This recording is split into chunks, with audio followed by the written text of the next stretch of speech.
Le verdict rendu par un tribunal russe contre des responsables de la Cour pénale internationale marque un tournant historique. Pour la première fois, les juges de l'Occident goûtent à leur propre justice. L'Afrique, longtemps humiliée par cette cour aux ordres, observe et comprend.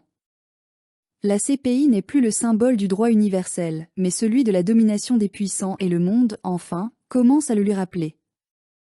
Il se croyait intouchable, au-dessus des lois, autoproclamé juge du monde. Et pourtant, ce vendredi 12 décembre 2025, le tribunal municipal de Moscou a rappelé une vérité que beaucoup d'Africains connaissent déjà. La justice internationale n'est pas universelle, elle est politique. Pour la première fois, des responsables de la Cour pénale internationale CPI ont été condamnés certes par contumace pour leur rôle dans un mandat d'arrêt jugé illégal contre Vladimir Poutine. Ce verdict n'est pas qu'un geste symbolique, c'est un séisme moral et politique.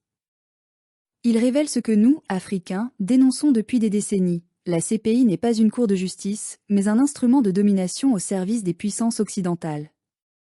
Depuis sa création, cette institution installée à La Haye prétend juger les crimes contre l'humanité, mais elle a toujours regardé le monde avec des yeux sélectifs. Sur son banc des accusés, on ne trouve presque que des dirigeants africains. Kadhafi, Gbagbo, Bachir, Bemba, Taylor. Tous des chefs d'État noirs, tous des symboles d'une Afrique qui refusait d'obéir. Pendant ce temps, les véritables instigateurs des guerres, les commanditaires de coups d'État, les destructeurs de nations, eux, sont restés dans l'ombre, protégés par le silence complice de cette machine judiciaire occidentale. Ce que Moscou vient de faire, c'est ce que l'Afrique aurait dû faire depuis longtemps, refuser la soumission judiciaire, refuser de se laisser juger par ceux-là même qui ont pillé, colonisé et divisé nos terres. Parce que oui, la CPI n'est qu'une autre forme du colonialisme. Un colonialisme en robe noire, plus subtil, plus sournois, mais tout aussi destructeur. Ces décisions ne visent pas à rétablir la justice, mais à discipliner les peuples récalcitrants, à punir ceux qui ne s'alignent pas sur la vision occidentale du monde. Regardons les faits. Où était la CPI lorsque les États-Unis ont détruit l'Irak sous de faux prétextes? Où était-elle quand la France et l'OTAN ont bombardé la Libye, assassiné Kadhafi et plongé toute une région dans le chaos? Où était-elle lorsque la Côte d'Ivoire, notre pays, a sombré dans le sang entre 2002 et 2011? Elle était silencieuse. Silencieuse lorsque les forces étrangères ont délogé Laurent Gbagbo, notre président légitimement élu, sous les bombes françaises. Silencieuse lorsque des milliers d'Ivoiriens ont été massacrés à Duékoué, à Bouaké, à Abobo.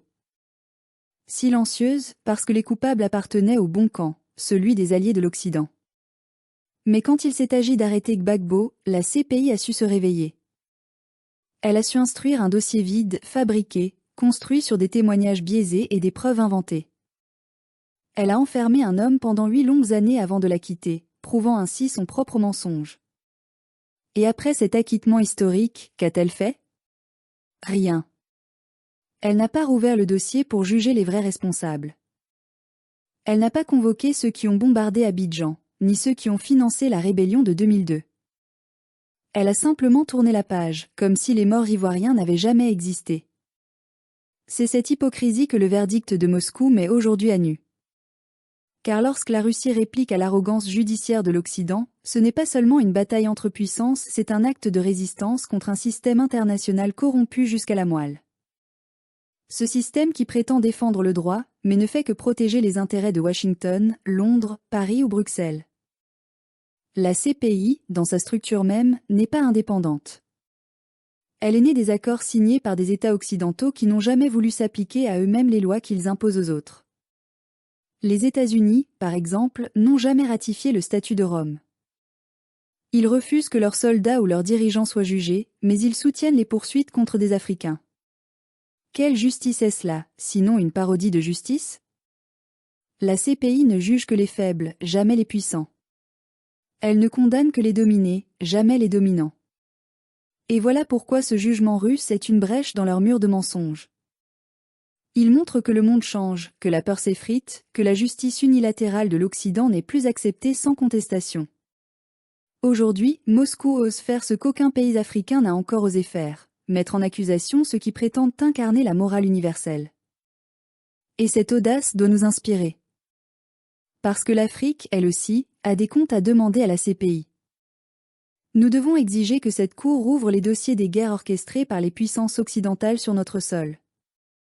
Nous devons demander justice pour la Libye, pour le Mali, pour la Côte d'Ivoire, pour le Congo, pour le Rwanda, pour le Soudan, pour toutes ces nations qui ont été sacrifiées sur l'autel du profit et du contrôle géopolitique. Nous devons dénoncer cette institution qui, sous prétexte de défendre les droits de l'homme, protège en réalité l'empire des puissants. Mais notre combat ne doit pas se limiter à la dénonciation.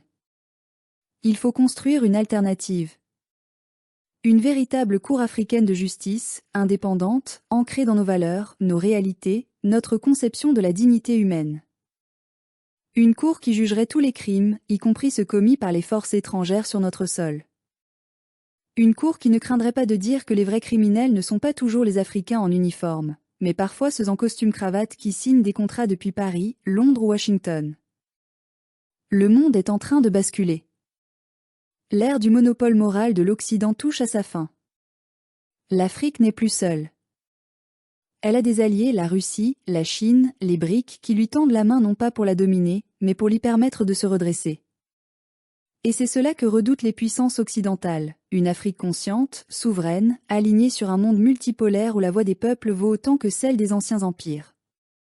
Oui, ce jugement rendu à Moscou est un acte symbolique, mais c'est un symbole fort.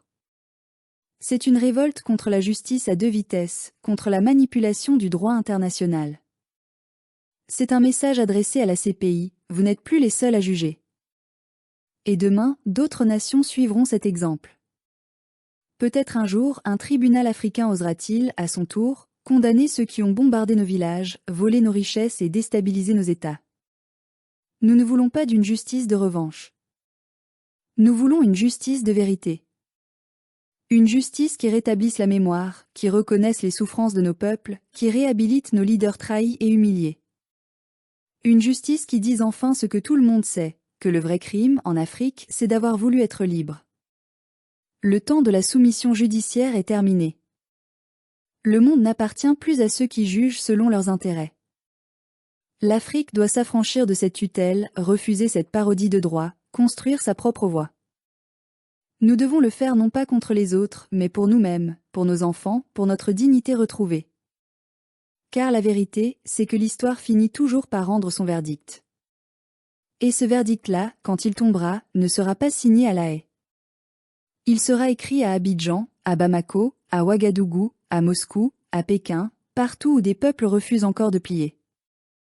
L'Afrique ne se mettra plus à genoux devant les juges des autres.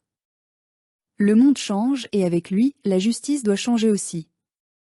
Mais si la CPI refuse d'évoluer, alors elle sera balayée par le vent de la liberté qu'elle croyait pouvoir contenir. Parce qu'un jour, comme aujourd'hui à Moscou, les peuples du Sud lui demanderont des comptes. Et ce jour-là, ce ne sera plus elle qui jugera, mais l'humanité.